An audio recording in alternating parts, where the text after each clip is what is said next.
El Eduardo Caballero Calderón que leímos nosotros estaba contextualizado dentro de los años 50 y 60 y era lectura obligatoria de colegio. En este momento no se lo volvió a leer, pero casi todos los colombianos mayores de 40 años tuvieron que leer por lo menos una de las obras de Eduardo Caballero Calderón. En esa época se estimaba que era el escritor de 3 libros fundamentalmente, que están todos ambientados en la época de la violencia colombiana de los años 50. El que más se leía era Siervo sin tierra, y estaba también El Cristo de espaldas y Manuel Pacho.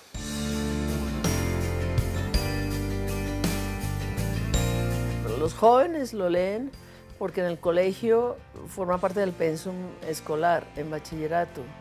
El salto del costumbrismo, digamos, empezó escribiendo obras sobre el campo, sobre Tipacoque, que era inicialmente una hacienda de sus abuelos, y se fascinó, le gustaba mucho la tierra, el paisaje, se fascinó con los campesinos, los entendió muy bien.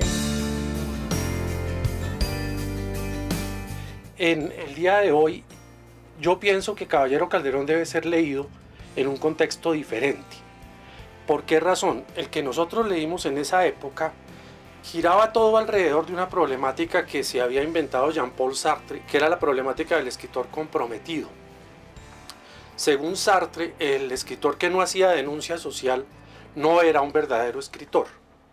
Esto se tradujo en Latinoamérica en una serie de obras indigenistas. En 1950, los colombianos no eran ni blancos, ni negros, ni indígenas, eran liberales o conservadores.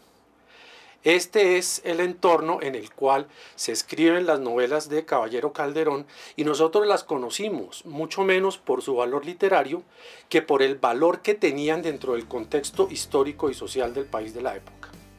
Papá escribía a mano. Él desde muy joven fue periodista y escribió primero para El Espectador y luego para El Tiempo. Lo primero que le escribió fue Caminos Subterráneos. Habla del paisaje, habla del campo, habla de Bolívar, habla de la política.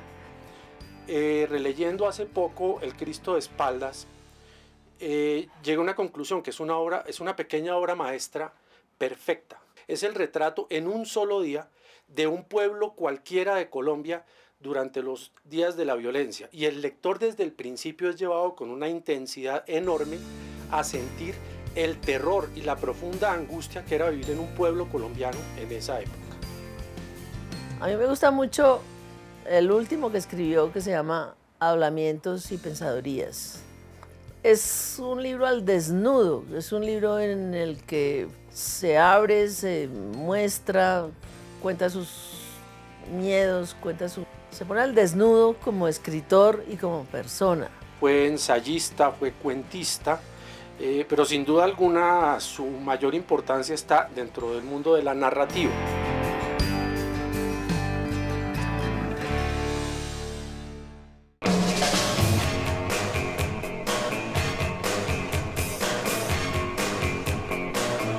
Hay algo muy curioso que justamente en la casa donde nos encontramos se celebró en 1927 el matrimonio de una de las hijas de don Gabriel Echeverry.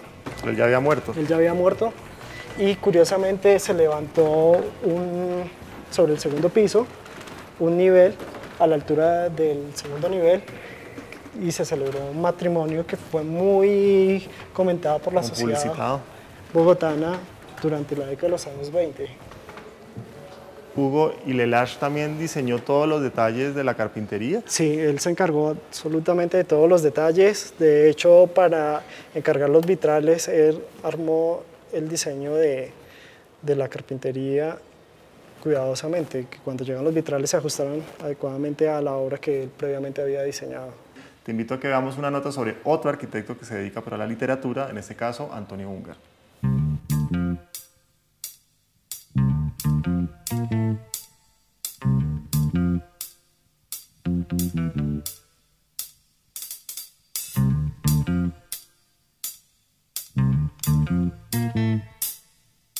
Yo creo que hay como mucha historia de violencia ahí, como situaciones de la vida íntima, como sacadas de contexto.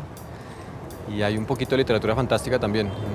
En el volumen que originalmente se llamaba 13 circos comunes, se parte de la vida cotidiana, de una pelea familiar o una historia de novios y se va como a territorios ahí fantásticos.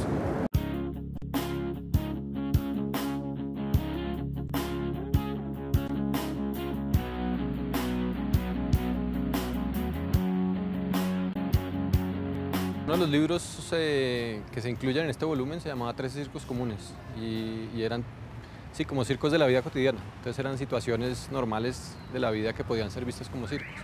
Entonces era como jugar con ese término comunes y también como darle curiosidad al lector, pues porque el escritor decide llamarlos comunes.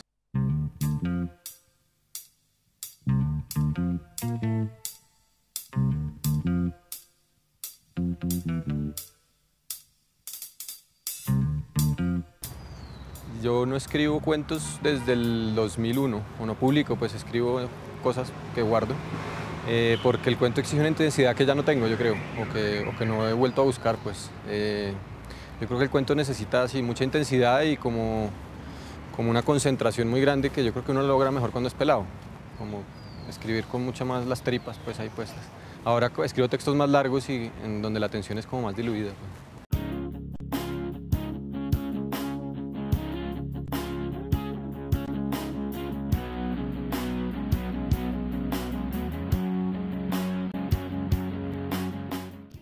La vida real puede ser un circo y de alguna manera todos estamos viviendo y, digamos, relacionándonos normalmente, pero al mismo tiempo estamos como actuando.